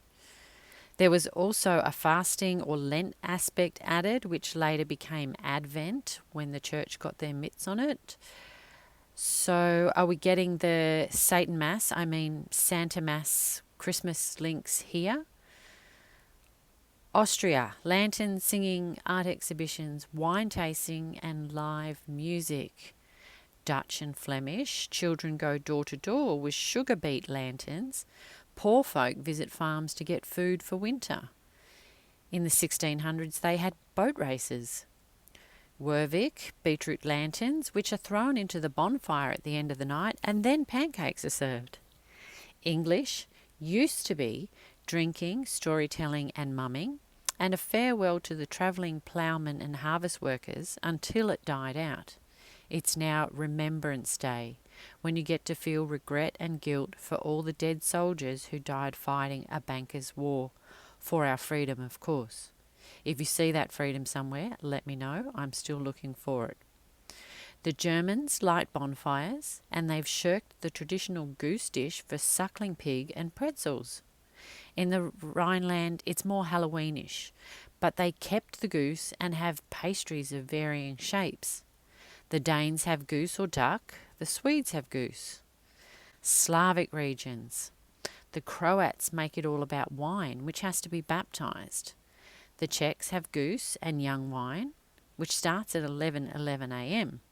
The kiddies still get to do the lantern thing though. In Poland, they mostly do National Independence Day, except the city of Poznan, where the baked goods have become heavily regulated, but they still have parades, fireworks and goose dishes. In Maribor, in Slovenia, they christen the wine and the wine queen arrives. Celtic, now we're getting somewhere.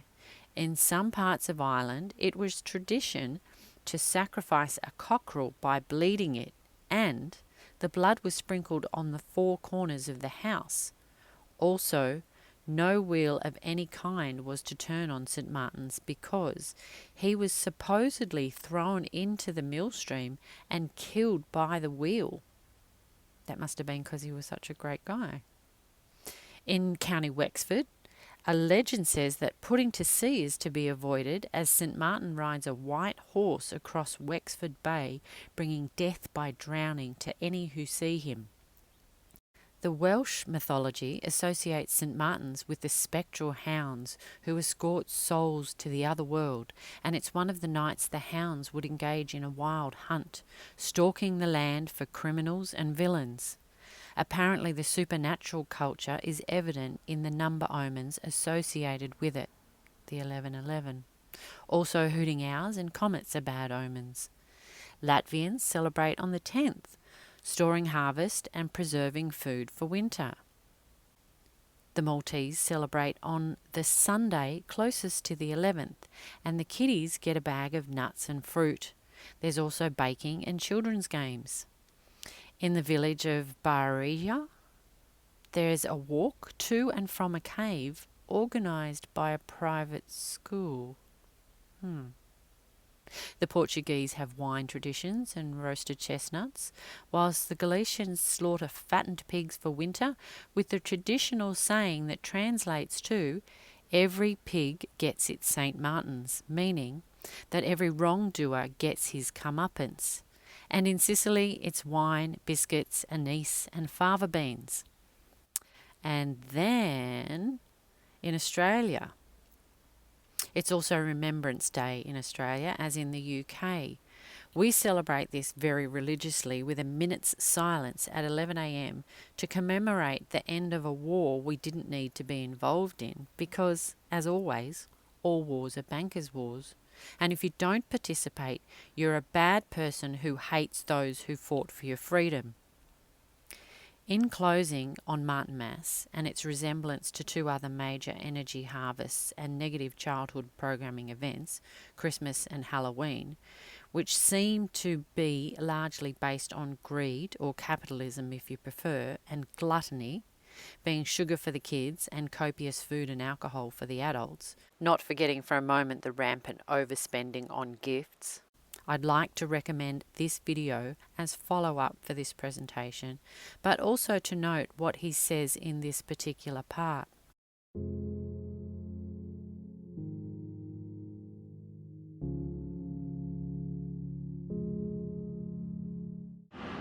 Ned Kelly was executed at 10 a.m. on the 11th of November 1880. His body was left to hang for half an hour, then it was taken down and wheeled across to the Melbourne jail dead house, where a group of doctors and students hacked it to pieces and removed virtually every organ. What was left was placed in a red gum coffin the following day and buried in an unmarked grave in the jail grounds. I'd never thought about the ritualistic aspect of this before. It certainly was a major energy harvest, though. Tell me again, Who is the bloodthirsty criminal? It's got to make you wonder if the Chancellor of the university knew about this. And I won't go too much into Old Melbourne Jail. That's worth a look if you're curious. But I do want to just have a quick look at a couple of the images. So that's kind of what's left of it. It's now part of the University of RMIT, I believe. Look at the size of what it was, supposedly, if you can trust old photos. The gallows, Ned's death mask. Here's an interesting image of what they call the routine demolition of the old Melbourne Jail in 1937. And you'll see two men demolishing this great work of stone with, I don't know, what are they, broom handles? Ay. I'd like to conclude today by reading this article from the Melbourne Age newspaper from the 9th of August 1880.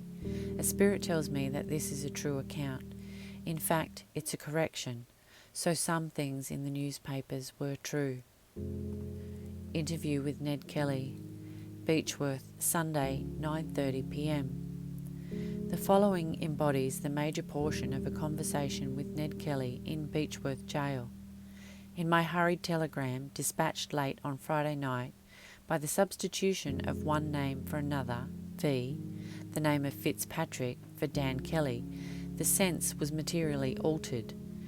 This error, however, is corrected and set right by the ample information contained in the following dialogue. Reporter, you have said you were harshly and unjustly treated by the police, and that you were hounded down by them. Can you explain what you mean? Kelly, yes, I do not pretend that I have led a blameless life, or that one fault justifies another, but the public, in judging a case like mine, should remember that the darkest life may have a bright side, and that, although the worst has been said against a man, he may, if he is heard, tell a story in his own rough way that will perhaps lead them to intimate the harshness of their thoughts against him, and find as many excuses for him as he would plead for himself. For my own part, I do not care one straw about my life now for the result of the trial. I know very well from the stories I have been told of how I am spoken of, that the public at large execrate my name. The newspapers cannot speak of me with the patient toleration generally extended to men awaiting trial, and who are assumed, according to the boast of British justice, to be innocent until they are proved to be guilty. But I do not mind, for I have outlived that care that curried public favour or dreads the public frown. Let the hand of the law strike me down if it will, but I ask that my story might be heard and considered, not that I wish to avert any decree the law may deem necessary to vindicate justice, or win a word of pity from anyone. If my life teaches the public that men are made mad by bad treatment, and if the police are taught that they may not exasperate to madness men they persecute and ill-treat, my life will not be entirely thrown away. People who live in large towns have no idea of the tyrannical conduct of the police in country places far removed from court. They have no idea of the harsh and overbearing manner in which they execute their duty, or how they neglect their duty and abuse their powers. Reporter, can you give any instance of which you complain? Kelly, I can. McIntyre, in his evidence, said I told him Lonergan had given me a hiding in Benalla. It is not true that I ever said this to McIntyre, but I will tell you what the real facts are, which probably McIntyre may be acquainted with.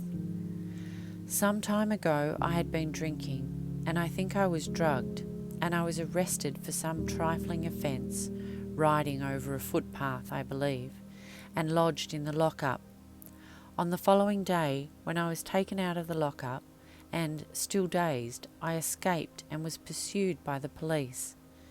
I took refuge in a shoemaker's shop, and 4 constables soon came in after me. They, assisted by the owner of the shop, tried to put the handcuffs on me but failed. In the struggle that ensued, my trousers were almost torn off me. Finding me a more difficult man to manage than they expected, Lonergan seized me in such a manner, a cruel, cowardly and disgusting manner, that he inflicted terrible pain on me, but still I would not surrender. The act of Lonergan, which cannot be described, might have ruined me for life if it did not actually kill me. While the struggle was still going on, a miller came in and, seeing how I was being ill-treated, said the police should be ashamed of themselves, and he endeavoured to pacify them and induce me to be handcuffed. I allowed this man to put the handcuffs on me, though I refused to submit to the police. It may seem strange, but it is as true as I am here that from that time up to the time of Lonergan's death, I suffered excruciating pain and inconvenience from his treatment. But from the day of his death until now, I have been free from that pain and the ill effects I before experienced. Reporter: that is one of the examples you give of an exasperating character, of the harsh treatment indulged in by the police. Kelly: it is. In the course of this attempted arrest, Fitzpatrick endeavoured to catch hold of me by the foot, and in the struggle he tore the sole and heel of my boot clean off.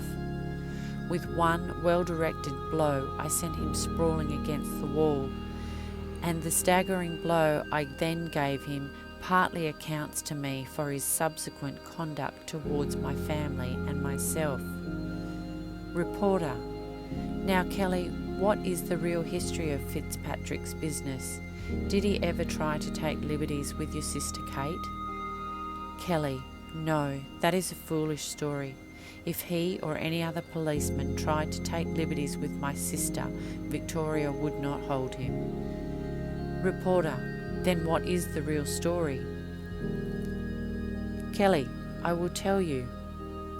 I declare to you that I felt more keenly than I can express the unjust treatment meted out to my mother, who was arrested with a baby at her breast and convicted of a crime of which she was innocent. Reporter: tell me the whole story of that affair. Kelly: I will.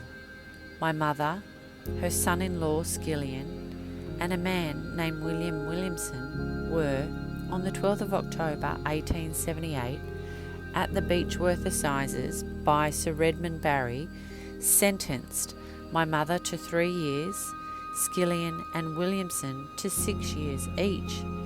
Williamson is not related to us. He occupied land at Greta. The only witness of the alleged attempt at murder was Constable Fitzpatrick, who has since been dismissed from the police force. His evidence, I declare, is foully false. On the 12th of October, my mother, brother-in-law and Williamson was sentenced, and the police started to arrest my brother Dan and me on the 25th of October, or 13 days after my mother was sentenced. Now the following is a true version of the affair. I think a warrant had been issued at Chiltern for Dan's arrest on a charge of horse stealing, of which he was quite innocent. Before this warrant could reach Fitzpatrick, he somehow became aware of it and started out to Greta to arrest Dan. He got drinking at some place in the neighbourhood while he was watching for Dan to come home. He saw Dan outside the house and said to him, "Dan, I want you to come into town with me."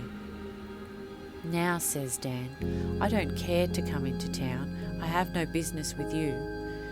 "Oh," said Fitzpatrick, "there is a warrant against you for horse stealing." "Very well," said Dan. "If that is the case, I will go with you, but I have just come in for a long ride, so let me have something to eat before I go." Thereupon the two went into my mother's place. Dan did not like to tell my mother, and Fitzpatrick was silent, but after a little time said he was going into town with Fitzpatrick, and my mother, wanting to know what for, Fitzpatrick said, "There is a warrant out against him, and I have arrested him." "Well," said Dan, "you have said so much about a warrant. Show us your warrant." Fitzpatrick said, "I have got no warrant, but a telegram came saying there was a warrant out for you." "Well," says my mother, who was putting some fire on the oven in which she was baking bread, "I do not see why any man should be taken on the mere word of a policeman, and Dan, you need not go unless you like." Fitzpatrick at once drew his revolver and covered my mother with it, saying, "I will blow your brains out if you interfere." My mother said to Fitzpatrick, "You would not be so ready to show that pop gun of yours if Ned was here." Instantly, Dan, with the view of distracting Fitzpatrick's attention, cried out, "There is Ned coming along by the side of the house." Fitzpatrick at once fell into the ruse and looked in the direction indicated by Dan, but I was not in fact within 200 miles of the place at that time. Directly, Dan saw Fitzpatrick's attention was taken off him. He rushed Fitzpatrick, disarmed him, emptied his revolver, gave it him back, and let him go, not offering him any violence whatever. A day or two afterwards, my mother, Skillion, and Williamson, both of whom were not present on that occasion, were arrested on a charge of aiding and abetting an attempt by me to murder Fitzpatrick, and were confined 6 months before they were tried in May of 1878.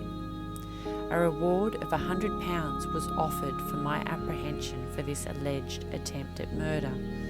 At the trial, Fitzpatrick swore I shot him in the wrist, and he was afterwards compelled to submit to the cutting out of the bullet.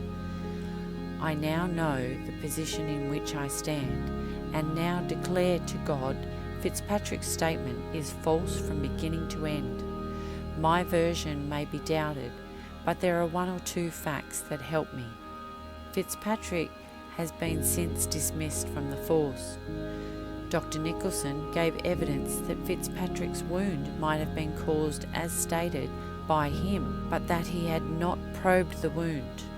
However, since the trial, the doctor has told Fitzpatrick that his wound was never caused by a bullet. I believe Fitzpatrick, in order to give colour to his story and to relieve himself for his failure to arrest Dan, inflicted a mere flesh wound on his wrist. But whether or not it was so, I declare that his statement affecting me was wilfully and deliberately false, for I was not within hundreds of miles of that place at the time, and I never at any date shot at Fitzpatrick.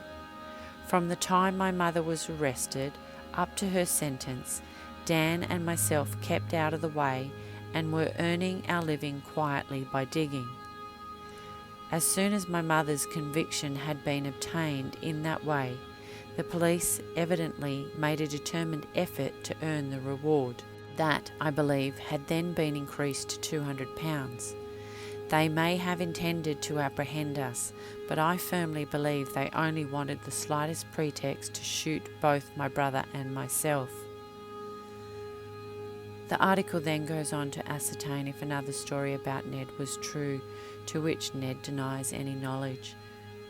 I found that a really interesting read though.